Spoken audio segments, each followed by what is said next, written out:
So I did the book Morrow by Trisha Wolfe and Bren Weaver. For my hook quote, this quote is very powerful to me and has a deeper meaning, I believe, behind it. And it is, I am the sun whose light reflects on his cold, remote mask, and I am the celestial fire that will destroy him. When you read this line, it seems kind of like a warning shot. She's done being scared, and she's ready to destroy everything that crossed her path that hurt her. It makes you wonder who this him is and what he did to deserve that kind of fire, you know? The quote basically brings you into the story and makes you want to keep reading just to see how powerful she becomes and how the whole thing ends and what she ends up doing. For the summary, Morrow starts by kind of putting you straight into this dark and messed up world inside the Cane Hill Asylum, where people with magical and supernatural abilities, which are called aberrants, I believe is how it's pronounced, are locked up and treated like they're problems instead of people. It's kind of horrible. The main character, Drea, she's grown up there basically her whole life, and she's used to kind of hiding how powerful she really is. She doesn't really show her full potential. The only thing keeping her going is her bond with Julian. He's a quiet but like almost super intense guy who is also trapped in the asylum. They're both broken but like in different ways, which is why they get along so well, but they understand each other better than anyone else in the asylum does. As the story keeps going, Drea realizes the asylum isn't just like a place for treatment. It's almost like a prison full of secrets and experiments and people who want to control her abilities. The power inside her, which is called the Morrow, is basically, it's terrifying, but it's beautiful at the same time. It makes her her. And everyone seems to like want it for themselves. Drea and Julian both try to survive the cruelty and the hurt going on around them, but while they're doing that, they are slowly uncovering the truth about like what the doctors and the people in charge are truly doing, which just makes their connection even deeper.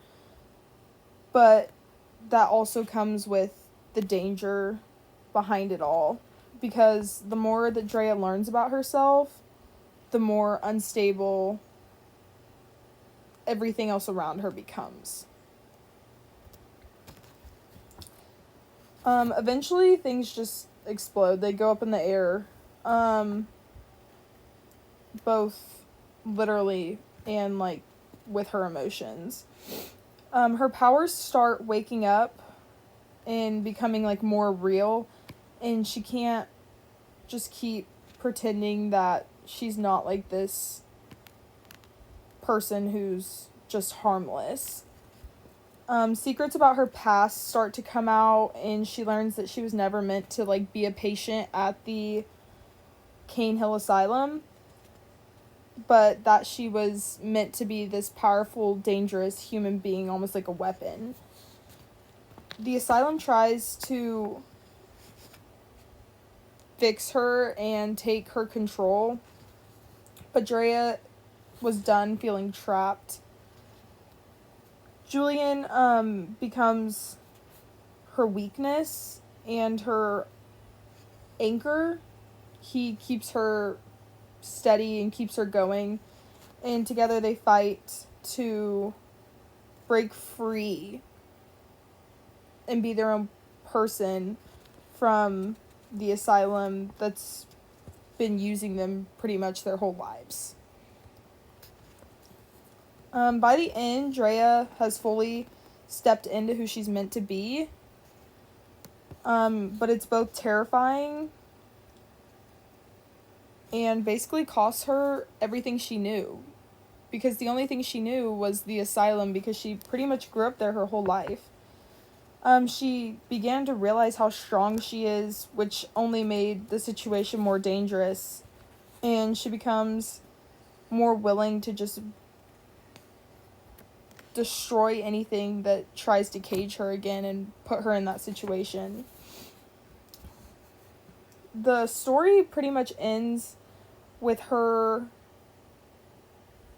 embracing the power inside of her, and she refuses to let the world and anyone else define who she truly is anymore. It's almost sad. It's very intense, but it's gives you a certain sense of hope all at the same time, because even though she is surrounded by complete darkness, she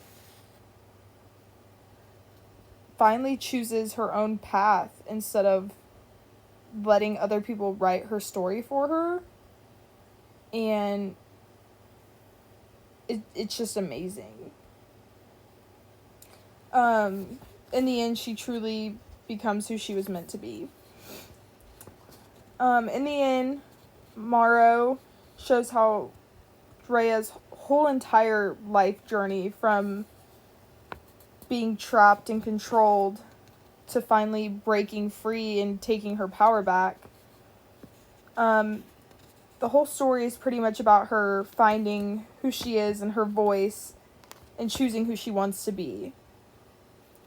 Everything she went through in the asylum, every secret that she uncovered with Julian, and every moment with Julian pushed her to become a stronger version of herself instead of breaking down and becoming depressed. Her story truly is amazing and proves that even when the world tries to define you or trap you, you can still rise up and take your image back.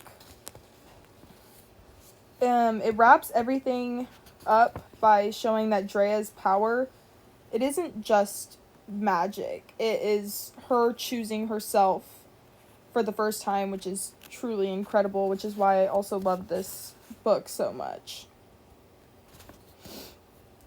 For personal connection, this book reminded me of shows like The Maze Runner, The Hunger Games, and certain parts of Stranger Things, because they all have characters that are trapped up in certain messed up systems that are trying to control them, pretty much.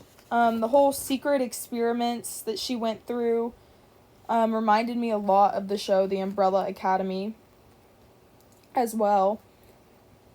On a personal note, I related to Drea in certain ways because she feels trapped and judged by things that are out of her control.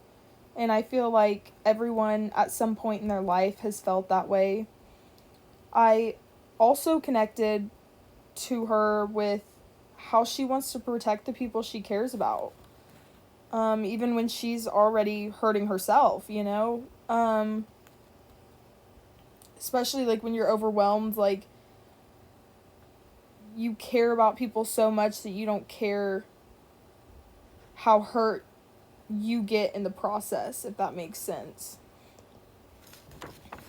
My academic response, I believe that the book wasn't super hard to read. It keeps you on edge because of how intense it is with the dark themes and the way that the authors describe the emotions and trauma that Drea went through. The writing, I feel like, is almost poetic in a way, which just makes the scenes feel more real, like you're in it. It's very powerful and it's truly emotional. I think I cried in some parts of the book just because of how in-depth they talk. I think an interesting technique is how the authors blended the language with violence and emotional moments so that you get a mix of both, and the story is both beautiful and quite disturbing at the same time.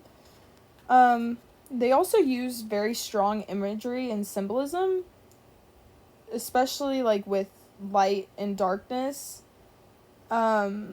which just makes the book feel very deep and more meaningful, in my opinion. My recommendations and my final thoughts. I think this book is great for people who like dark and emotional stories with mystery, trauma, and just supernatural things. I think you would definitely like this book if you were into that sort of stuff. It's great for readers who enjoy like intense characters and many plot twists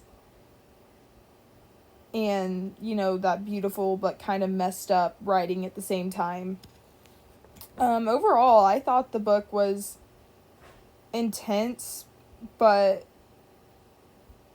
it was very raw with its feelings and the emotions. I think they have admirable characters, and it leaves you thinking about like who you truly are and what it means to break free from things that try to control you. So if you're into that sort of stuff, I believe you would love this book.